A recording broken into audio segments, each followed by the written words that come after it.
മാനവകൃത്തിൻ ചില്ലയിലെല്ലാം മാൺപൂ വിരിയട്ടെ,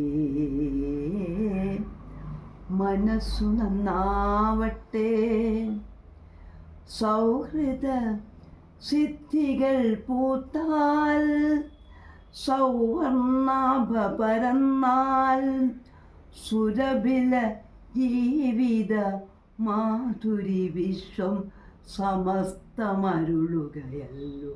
ഓ മനസ്സു നന്നാവട്ടെ, സത്യം ലക്ഷ്യമതാവട്ടെ, ധർമ്മം പാതയതാവട്ടെ, സത്യം ലക്ഷ്യമതാവട്ടെ, ധർമ്മം ഹൈന്ദവ ക്രൈസ്തവ ഇസ്ലാമികരുടെ, ഹൈന്ദവ ക്രൈസ്തവ ഇസ്ലാം കൈകളിണങ്ങിടട്ടെ,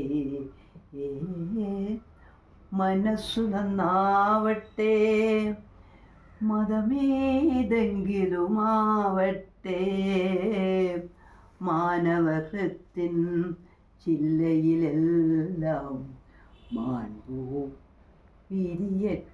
മാൺപൂ എന്ന് മാത്രം വിരിയുന്നു അല്ലേ?